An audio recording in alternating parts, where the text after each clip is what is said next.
देखे आने देखे तो सब घेरा देखे तो सब देखे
जाने बाट, गोरस बेचन आई हाट।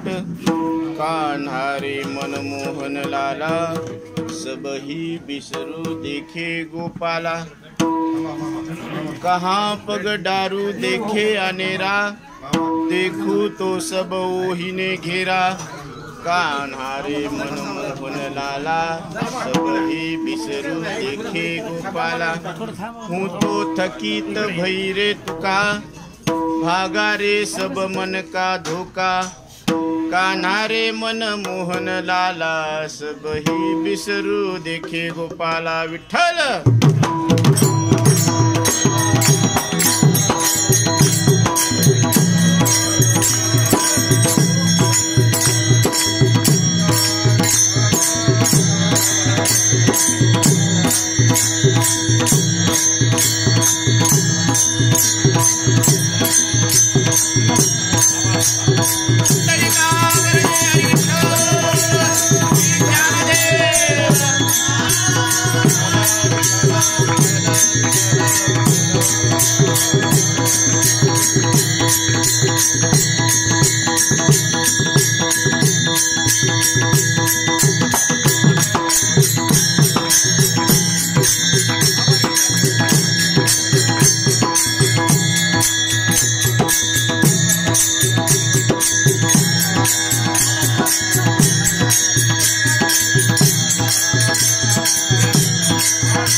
मैं भूली घर जाने बाट, गोरस बेचन आई हाट।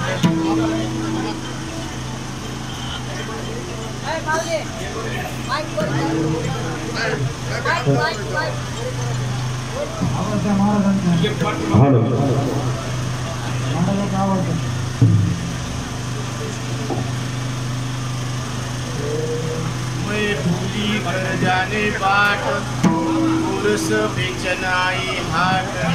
कान्हा रे मनमोहन लाला, सब ही बिसरू देखे गोपाला। पांडुरंगा करू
तुलसीदासो अवतारिणी माता अभिनव वाग्विलासिनी जी चातुर्यात्र कला कामिनी ते श्री शारदा विश्वमोहिनी नमस्कार देव्या आता हृदय हे आपुले सौभाग्या भले वै वैसो पाऊले श्री तुलसी मनोजवं मारुततुल्यवेगं जितेन्द्रियं बुद्धिमतां वरिष्ठं वातात्मजं वानरयोधमुख्यं श्रीरामदूतं शरणं प्रपद्ये विठ्ठल।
माईक चांगला ते द्यायला महाराज जनरेटर का बंद केलं?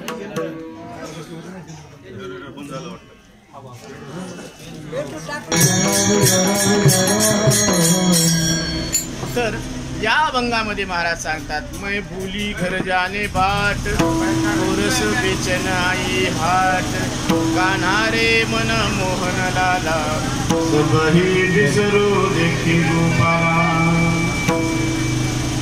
मैं भूली घर जाने बाट।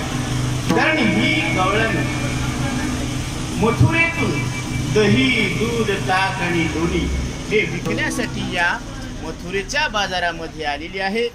आता गंमत पहा की ह्या सगळ्या गवळणी कारण ह्या सगळ्या मथुरेच्या ज्या गवळणी आहे तर यांच्या घरी काय असणार आहे विकायला आणि बाजारात न्यायला सुद्धा काय असणार? दही दूध ताक आणि लोणी। तर या अभंगाचा भावार्थ आपण थोडक्यामध्ये पाहू। या सगळ्या गवळणी आपली उपजीविका ह्या मथुरेच्या बाजारामध्ये दही दूध ताक लोणी विकून करत असतात आणि इतक्यामध्ये भगवान श्रीकृष्ण परमात्मा त्यांच्यासोबत काय करायचा? खेळायचा, बागडायचा, खोड्या करायचा आणि त्या खोड्या करत असताना ते लीला करत असताना भगवान श्रीकृष्ण परमात्म्याच्या ज्या संपूर्ण लीला आहेत त्या लीलामध्ये त्या गोपिकांचा देहभाव हरपून जायचा आणि देहभाव हरपणं म्हणजे परमात्म स्वरूपाशी एकरूप होणं आणि ही तल्लीनता ही स्वरूपता ही या अभंगातून तुकोबराय तुमच्या आमच्या समोर मांडण्याचा प्रयत्न करतात। विठ्ठल विठ्ठल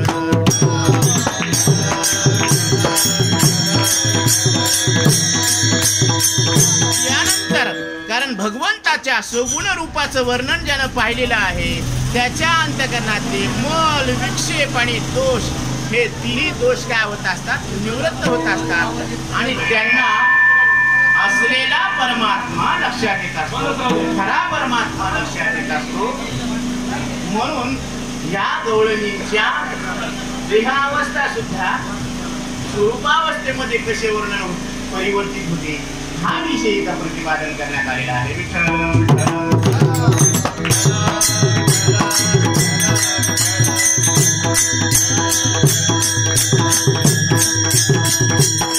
म्हणून इथं तुकोबराय सांगतात की प्रत्येक गवळणी आता प्रत्येक जण कुठलं ना कुठलं तरी कार्य करत असतो उपजीविकेसाठी। तसे या गवळणींचं एकच काम होतं, बाजाराला विकण्या निघाली दही दूध ताक आणि लोणी बाई माझ्या ग खरंच बाई माझ्या ग दुधात नाही पाणी बाई माझ्या ग दुधात नाही पाणी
दही, दूध, ताक आणि लोणी बाजारामध्ये विकण्यासाठी निघालेली आहे. पण गंमत अशी झालेली आहे की हे सगळं विकून झाल्यानंतर ती ज्या वेळेस घरी परत येत असते तर ही गवळण आपली वाट चुकते, ही विसरते, वाट विसरते. आणि ही वाट का विसरते? कारण त्या श्रीकृष्ण परमात्म्याचं, सावळ्या परमात्म्याचं दर्शन झालेलं असतं. आणि श्रीकृष्ण परमात्म्याच्या सगुण रूपाचं दर्शन झाल्यानंतर जीवाची देहभान हरपण्याची स्थिती येत असते. म्हणून त्या गवळणीला रस्ता विसरले म्हणजे विसरले. देहभान विसरणं म्हणजे काय होणं? आत्मस्वरूपाशी एकरूप होणं. म्हणून ह्या सगळ्या गवळणी देहभान विसरून जायच्या भगवंताच्या त्या रूपाकडे पाहिल्यानंतर. कारण ती रूपच असं आहे की त्या रूप पाहिल्यानंतर मनातले विक्षेप दूर होतात. हो, मनातला विक्षेप दूर होतात. म्हणून अनंत रूपे अनंत वेशे देखिले म्या त्यासी, अनंत रूपे अनंत वेशे देखिले म्या त्यासी, पर कुमादेवर कोण मानले कैसी,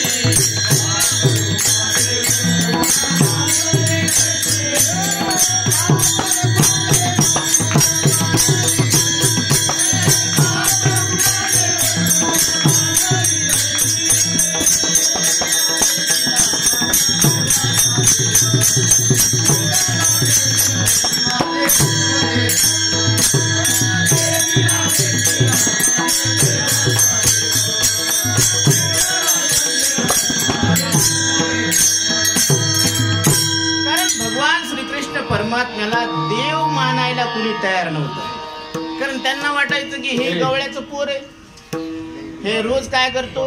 गाई म्हशी सांभाळतो, राखतो, हातामध्ये काठी आहे आणि दुसऱ्या हातावर कांबळी आहे खांद्यावर, आणि हा काय करत असतो? गायी चारत असतो. आणि याला देव कसं काय म्हणावं? कारण दिव्यत्व, देवत्व हे वरच्या लक्षणावरून लक्षात येत नसतं, शरीराच्या बाह्य लक्षणावरून लक्षात येत नसतं, त्याच्या अंतरंगातले काही लक्षणं असतात. म्हणून कर्तुम अकर्तुम अन्यथा अकर्तुम अशी दिव्य शक्ती आहे त्या भगवंताच्या ठिकाणी. आणि जीव मात्र कसा आहे? अल्पज्ञ आहे, अल्पशक्तिमान आहे. देव सर्वज्ञ आहे, सर्वशक्तिमान आहे. कारण भगवंतानं 12 गाव अग्नी गिळला, बरोबर आहे ना? आपल्याला किती गिळता येतो? इष्टू गिळताच येत नाही. कारण भगवंतानं 12 गाव अग्नी गिळला होता वनवा पेटला. आता ती म्हणते बरं तुलना कशी करतात माहिती का? भगवंतानं आता ते अल्पज्ञ अल्पशक्तिमान हा जीवाकडे आलेला आहे आणि तो सर्वज्ञ आहे, सर्वशक्तिमान आहे, त्याला सगळंच कळतं. मुंगी के पावणे घुंगरू बाजे वो भी अल्लाह सुनता है. मग आपण जर व्यवहारामध्ये एकमेकाला फसवत असतो तर ते त्याला नाही कळणार का? कळत असतं. म्हणून ज्याचं मन सरळ आहे ना त्याला परमात्मा लवकर कळत असतो. म्हणून मन चंगा तो कटोत मी गंगा. म्हणून त्या परमार्थामध्ये कोणतं धन लागत हो? मन लागत असतं. आणि ते मन प्रत्येकाकडे आहे. प्रत्येक जण मनाचा वापर करतो. आणि हे मनच काय करायचं? भगवंताच्या चरणी अर्पण करायचं. बाळ कृष्ण नंदा घरी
आहे की भगवंताला सर्व जनतेने काय केलेलं आहे, अनुमोदन दिलेले आहे. भगवंताला सांगितलं, देवा पृथ्वीवर खूप अनाचार वाढलेला आहे. लोक स्वतः परमार्थ करत नाही, इतरांना परमार्थ करू देत नाही, आणि जे परमार्थ करायला लागले त्यांना आडवं यायला लागले. असे हे दुर्योधन आणि दुःशासन यांचा काय झालेला आहे, सुळसुळाट माजलेला आहे. म्हणून तुम्हाला देवा या मृत्यू लोकामध्ये अवतार घ्यावाच लागेल. तर भगवंतानं या विनंतीला मान देऊन सांगितलं, ठीक आहे, द्वापर युगामध्ये मी गोकुळामध्ये बालकृष्ण रूपामध्ये अवतार घेणार आहे. कारण द्वापर युगामध्ये गोकुळामध्ये भगवान श्रीकृष्ण परमात्म्याचा अवतार होणार आहे. अशी भाकीत झाल्यानंतर हे सगळे लोक आपापल्या ठिकाणी निघून गेले आणि ठरलेल्या वेळेप्रमाणे ठरलेल्या दिवशी भगवंतानं श्रीकृष्ण परमात्म्याच्या रूपानं गोकुळामध्ये बाल रूपामध्ये अवतार धारण केला. तर धारण केल्यानंतर आता वसुदेव देवकी यांना कारागृहामध्ये टाकण्यात आलं होतं. काय कारण होतं? कारण आकाशवाणी झाली होती. कंस मामा आपल्या बहिणीला आणि भाऊजीला वाटी लावू लागला. तर त्यावेळेस आकाशवाणी झाली की यांच्या गर्भापासून उत्पन्न झालेला 8वा पुत्र तुझा काळ होणार ठरणार. म्हणून ती म्हणली, आता याला काय करावं विलास, मृत्यू तर नकोय आपल्याला. कोणाला मृत्यू आवडतो?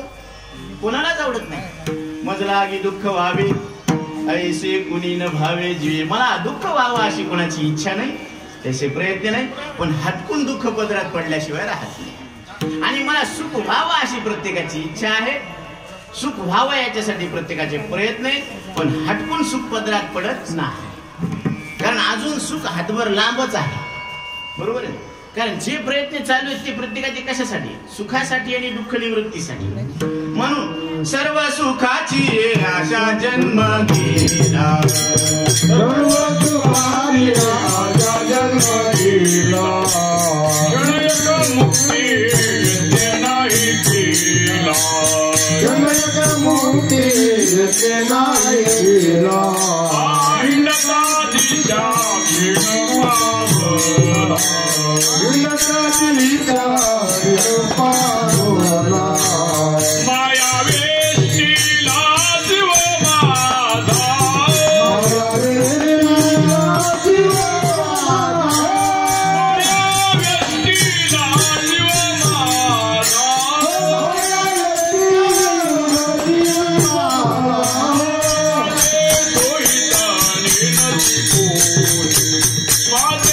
सोहिताने नदी कोणी, माझे सोहिताने नदी कोणी, माझे सोहिताने नदी कोणी, माझे सोहिताने सर्व सुखाची आशा जन्म गेला. म्हणजे आशेमध्ये जन्म चालला, सुखात जात नाही. आणि सुख जर पाहिजे असेल तर साधू संतांना शरण जायला पाहिजे. कारण सुख वसे हेची ठाई, सुख वसे हेची ठाई, सुख वसे हेची ठाई,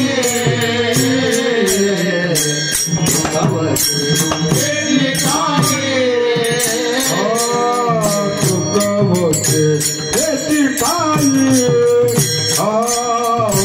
सुख वसे हेची ठाई, सुख वसे हेची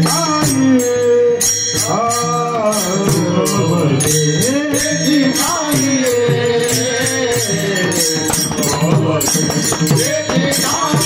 हेची ठाई, बहु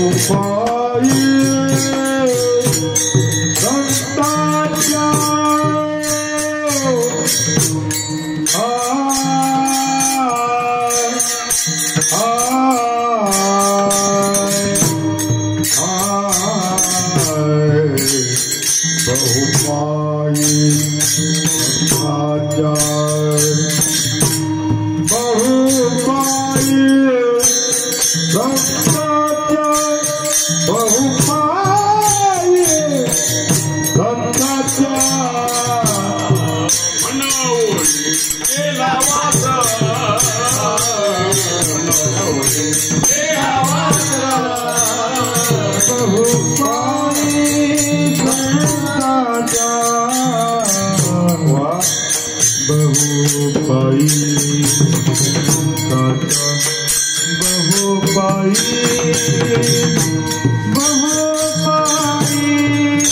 संताचा भद होती गेला भद होती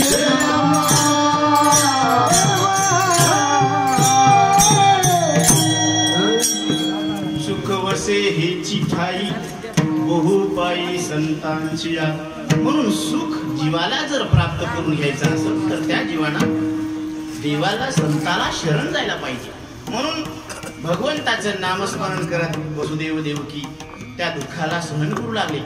आणि त्या कंस मामानं काय केलं, या दोघांना तुरुंगात टाकलं. तुरुंगात टाकल्यानंतर एक एक एक एक मुलगा व्हायचा आणि कंस त्याला काय करून टाकायचा, दगडावर आपटून मारून टाकायचा. आणि मग भगवंताचा बाल रूपामध्ये अवतार झाला. आधी तर भगवान एवढ्याशा मोठ्या बालक रूपात आले.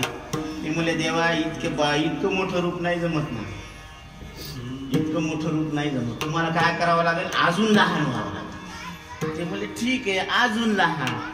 आता अजून लहान झाल्यानंतर ते बाळ हसायला लागले. आता भगवंत ते म्हणजे असं नाही जमत देवा, इथं हसायला जमत नाही, तुम्हाला रडावं लागेल. ती मुली आता रडावं बी लागेल का, आता ऍक्टिंग करायची म्हणल्यावर आता सगळंच करावं लागेल देवा, तुम्हाला रडावं सुद्धा लागेल. ठीक आहे म्हणले बाबा आता रडू. मग आता तिथून ऍक्टिंग जी सुरू झाली, तिथून ज्या बाललीला सुरू झाल्या. कारण भगवान श्रीकृष्ण परमात्मा तो निर्गुण निराकार परमात्मा सगुण साकार रूपामध्ये अवतरित झाला. आणि अवतरित झाल्यानंतर त्यांनी सांगितलं की मला तुम्ही कुठं न्या.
काय झालं, पुत्र झाला म्हणून पाहायला आला.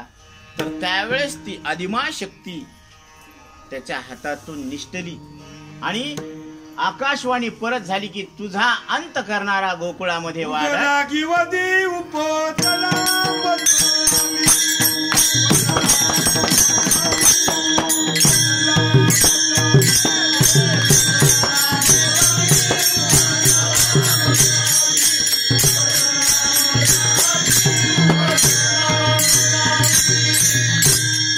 नाश करणारा काळ गोकुळामध्ये वाढत आहे.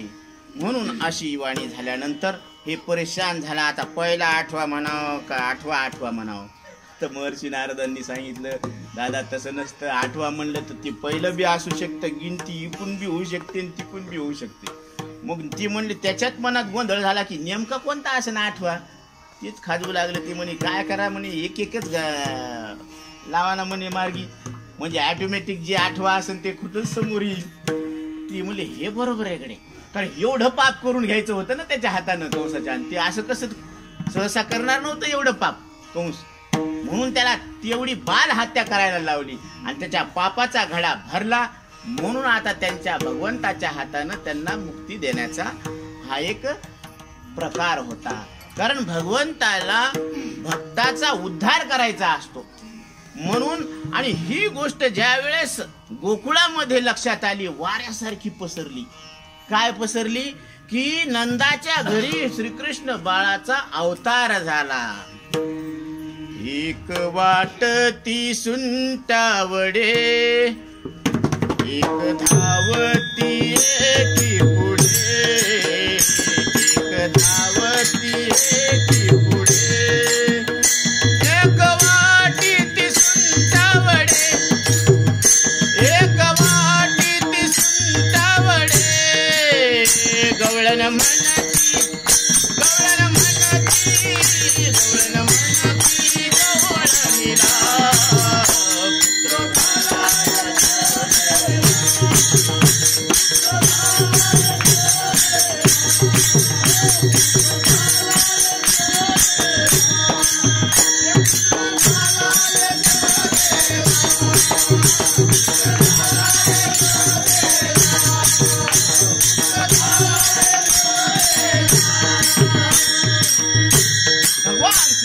परमात्म्याचा गोकुळामध्ये अवतार झाला. नंदाच्या घरी नंद घरा नंद भयो जे कन्हैया लाल की. नंद घरा नंद भयो जे कन्हैया लाल की. ओ नंद घरा नंद भयो जे कन्हैया लाल की. नंद भयो जे कन्हैया लाल की. हाथी घोडा पालकी जे कन्हैया लाल की. हाथी घोडा पालकी जे कन्हैया लाल की. ओ हाथी दिलो घोडा दिलो दिलो पालकी. घोडा दिलो पालकी. नंद घरा नंद भयो जे कन्हैया लाल की. नंद घरा नंद भयो जे कन्हैया लाल की. नंद घरा नंद भयो जे कन्हैया लाल की. नंद घरा नंद भयो जे कन्हैया लाल की. भगवान श्रीकृष्ण परमात्म्याचा बालरूपामध्ये प्रगटीकरण झालं, प्रागटीकरण झालेलं आहे. म्हणून सगळ्यांना आनंद झालेला आहे. मग सगळ्या गवळणी एकमेकाच्या माग धावत आहेत. कुणी कुणाला सुंटा, कुणी वडी, हे सगळं वाटत आहे. साखरपान वाटतो ना लेकरू झाल्यावर, तसं भगवंताचा अवतार झाल्यावर सुंटा वडी वाटत होत. एक धावती एक पुढे, असं सगळीकडे आनंदन समाय मेदिनी. अहो एवढंच नाही, गवळणींना आनंद झाला, गोपांना आनंद झाला. एवढंच नाही, तिथल्या सगळ्या जनावरांना सुद्धा आनंद झाला. प्रत्येकाला लोका गोकुळीच्या झाले ब्रह्मज्ञान, किलिया वाचून जपतप. प्रत्येकाच्या अंतःकरणात मी परमात्मा आहे असा भाव प्रगट होऊ लागला. कारण तो आनंद तसा होता.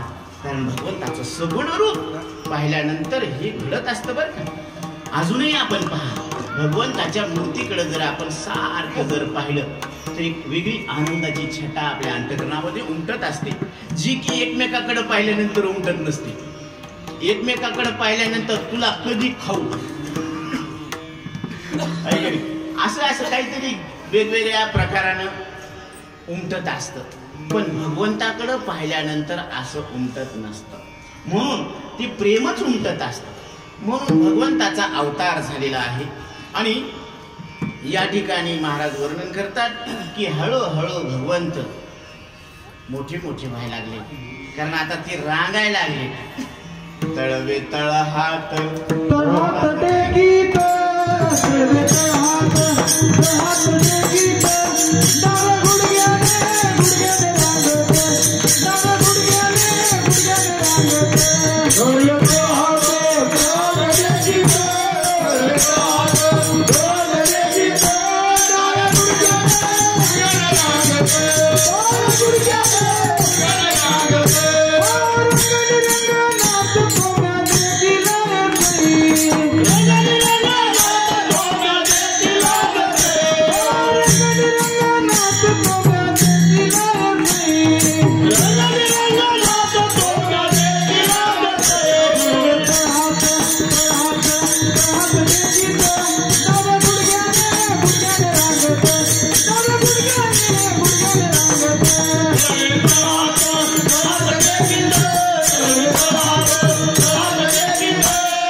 पद्धतीनं रांगू लागले.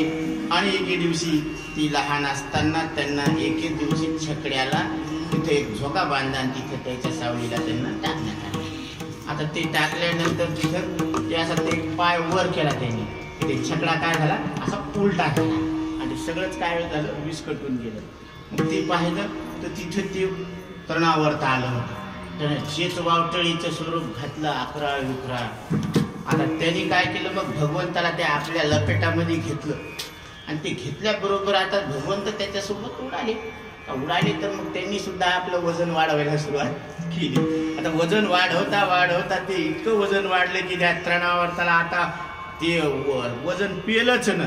तर त्या भगवंतानं मग काय केलं त्याची अशी मुंडकी पिरगाळली आणि त्याचा प्राण बाहेर काढून टाकला.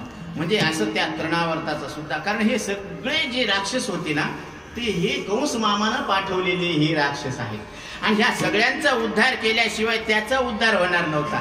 म्हणून हे एक राक्षसांनी त्यांनी काय केलं, एक करूनच मग काढून टाकलं. त्याचा काट्यानंच काटा काढायचा असतो आणि तोच काटा मग खिशात ठेवायचा असतो का नाही.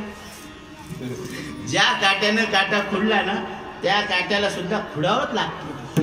म्हणून हे कसं आहे माहिती का, ज्ञानानं अज्ञानाची निवृत्ती होते असते आणि ते ज्ञानानं अज्ञानाची निवृत्ती झाल्यानंतर परत ते ज्ञान सुद्धा सांभाळून ठेवायचं नसतं.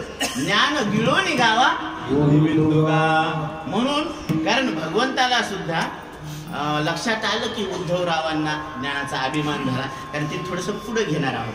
कारण आपण जी धावत्या वेगामध्ये जी घ्यायलोत ना कथा, याचं कारण आहे मी असं समजतो की सगळ्यांना हा पूर्ण इतिहास माहीत आहे आणि आपल्याला संयोजकांनी दिलेल्या वेळामध्ये ही सेवा पूर्ण करायची आहे. म्हणून थोडंसं धावत्या वेगामध्ये घेत आहे. तर अशा पद्धतीनं भगवंतांनी तृणावर्त याचाही उद्धार केला. नंतर काय आले, वत्सासूर आले, धेनासूर आले, आमच्या पुतना माता आल्या. कारण त्यांना वाटायचं की बाबा ही विष होतं ना तिच्यामध्ये, तर ते विष कालवून काळकूट नावाचं विष होतं. आता ती म्हणे असं कितीतरी बालक तिनं मारून टाकले असे दूध पाजू पाजू पाजू पाजू. म्हणजे ठीक आहे. आता हे आले यशोदा मातेच्या घरी. ती म्हणे कुठे बाळ कुठे बाळ, ते कुठे बाळ. बाळ पाहिलं त्यांनी ते लगेच तिला बाजूला घेऊन ती दूध पाजायला सुरुवात केली. ते म्हणले असं आहे का. ते मग आधी काळकूट नावाचं विष कोणी प्राशन केलेले महादेवाने. त्याची आराधना केली. त्याला सांगितलं हे विष काढून घ्या, दूध आम्ही घेतो.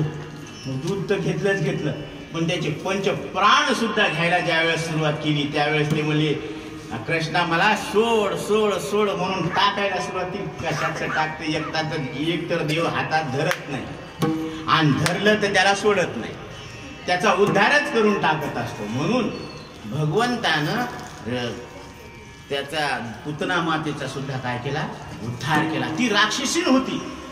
तिचं शरीर एवढं धिप्पाड होतं की 2 कोस तिचे ते शरीर असं लांब होतं आणि तिचे हातन तीन सगळे नाही का असे कापू जाळावं लागले. आता भगवंतानं त्यांचं दूध प्राशन केल्यामुळं त्या देहाला एक सुगंधित वास येऊ लागला. ज्यावेळेस त्याला दहन करू लागले बघा त्यावेळेस त्या शरीरातून एक सुगंध येऊ लागला. आणि आता दूध पाजलेले आणि दूध आई पाजत असते. म्हणून ती राक्षसी असून ते कोण्या भावनेनं आली, नाश करण्याच्या भावनेनं. पण हेतू कसा होता, आईचा होता, ममतेचा होता. म्हणून शेवटी त्यांना सुद्धा मोक्ष प्रदान केलेला आहे. म्हणजे भगवान इतका दयाळू आहे की शत्रू बुद्धीनं आले तरी तुम्हाला काय मिळणार आहे, मोक्षच मिळणार आहे. म्हणून देव दयाळू आहे. म्हणून त्या देवाला आपण प्रार्थना करायला पाहिजे. करियाती मीराचा नाश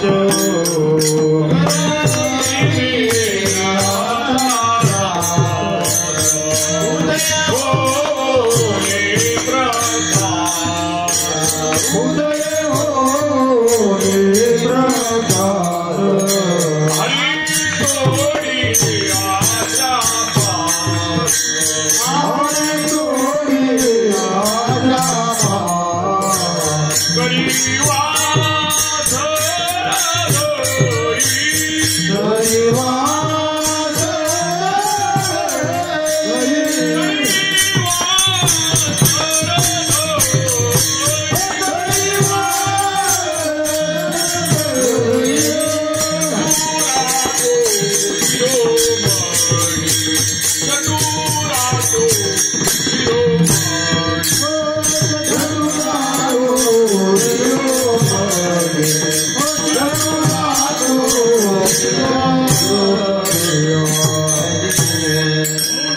देव चतुर आहे, शहाणा आहे आणि आपण आपला शहाणपणा चलत नाही. मृत्यू समोर आपलं काही चालत नाही. म्हणून आपल्याकडे हात आहेत, पण या हातानं आपल्याला मृत्यूच्या पलीकडे असलेलं अस्तित्व घेता आलं का? नाही घेता आलं. या पायानं आपल्याला मृत्यूच्या पलीकडे धाव घेता आली का? नाही घेता आली. या डोळ्यानं आपल्याला मृत्यूच्या पलीकडे असलेलं अस्तित्व पाहता आलं का? नाही आलं. म्हणून हात पाय डोळे असून आपण कसे आहोत? आंधळे, मुके, बहिरे, लंगडे हे सगळं आपल्या मालिकेमध्ये आलेलं आहे बरं का. आणि त्याचंच वर्णन तुकोबरायांनी, नाथ महाराजांनी केलेलं आहे, नामदेवरायांनी केलेलं आहे. देवाला शरण जाण्याची रीत नामदेव महाराज सांगतात की धनदारा पुत्र जन बंधू सोयरे पिशून सर्व मिथ्या हे जाण